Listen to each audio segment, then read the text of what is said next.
We'll be right there. Imagine a family dinner table with laughter, conversations, and not a phone in sight. Yeah, right. Dreams are free.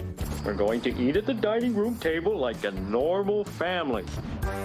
In this era of working parents, jam-packed schedules and screen-addicted siblings, these regular bonding sessions over Kai, they're tough to pull off, but they're well worth the effort. One study, which was called Systematic Review of the Effects of Family Meal Frequency on Psychosocial Outcomes, found even semi-regular family mealtime is great for children, boosting self-esteem and social development, academic performance, overall well-being and mood. So when a family sit around to create space for each other around a meal table, it enables children to feel a sense of connection, belonging, community. There's a lot of role modelling and social modelling that happens around the table. This is beautiful. From the ages of 9 to 17, our kiddos' brain development doesn't just need nourishing food, but a nourishing environment too. We all know the perils of technology: addictive scrolling, poor sleep, depression and anxiety. One simple antidote could be to bring back the chat over chow, IRL. That's in real life for the noobs.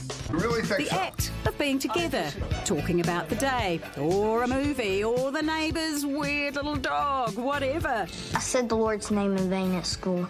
Just 3 sit-down dinners a week has a massive positive impact.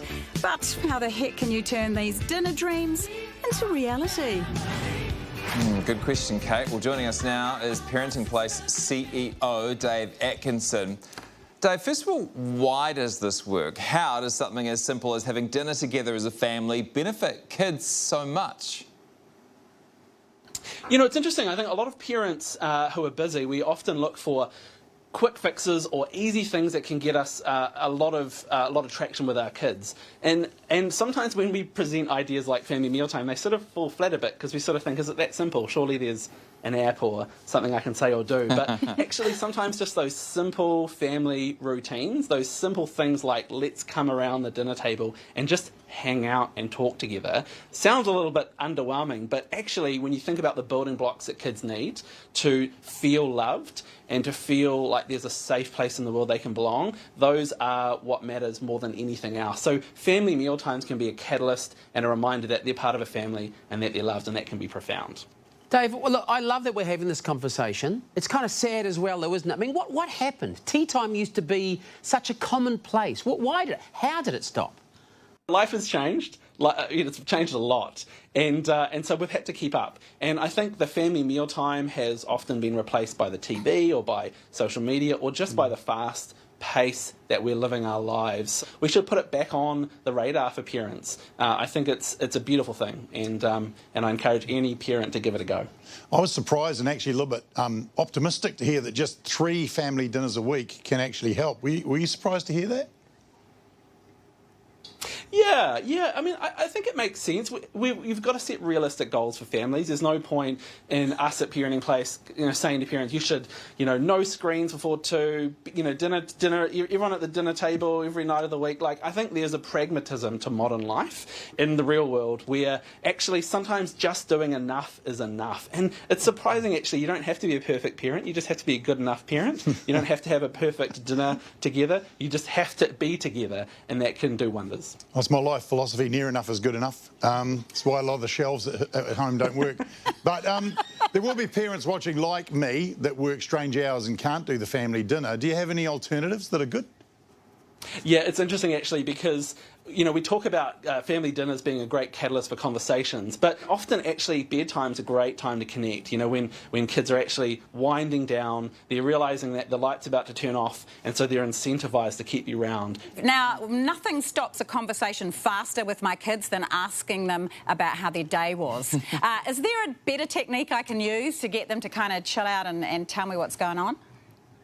The key really is be curious, and whatever your kids want to talk about, go there. So in my family, it's Pokemon cards. I cannot stand another conversation about Pokemon cards, but if I want to connect, that's probably the level I have to connect with my 8-year-old at this stage in his life. Hey, Dave, thanks so much for your time tonight. No worries. Pleasure to be with you guys. welcome along to the project. Look, Jason Gunn's here tonight. What? And Kate Rogers sitting next to me. I tell you what, I love Dave. Dave is great advice. I think so much of it is about nil by device, isn't it? You know, nil by device is what we really want. We had this rule when the kids were little that you couldn't actually come down the driveway if you were on the phone. If you were a parent on the phone, then basically what you'd have to do is just get off the phone until you came up the driveway. I'm just going to jump in here for a moment, Jason. Our director has got the button pressed down upstairs, so we're all hearing her cut and edit the shot, which is fascinating, but it's almost impossible to focus. I thought she was only talking to me. Oh, it's you as well. Okay, so the project is still nice behind the scenes. Yeah, we are. Constantly going cut, but I'm used to that when I'm talking. We're always saying that, so I'm good with it. I thought, am I that bad that she wants me to cut? Just tell me to shut up, and I'll shut up. What I love about the fact that we do the show at this time of night and we can't have the family dinner. Jason's got around it in a brilliant way by inviting his family along. Make some noise if you're Jason's family. Yes, there it is. Thank you. Yeah, he's a life goal. He's a quad father like I am. He's just more grown up. Quad father. Yeah, I'm a big fan of the family dinners. We used to have a gong back in the day. There were four boys, so all six of us would sit around the table. A gong would go to alert you for dinner. I still have a Pavlovian response. That gong, yeah. And the secret to connecting with your kids is do what my dad did. He would start a boring story, and you just get interrupted. So that's how I get my kids involved in the conversation. That is absolute gold. I love that. I made a really good model aeroplane today, kids, and then they just start talking. Away they go. Good story. I'm not capable of making a boring story. No, you're not. So, I won't take that advice. Just too entertaining. That's why you're an entertainment reporter. Entertaining.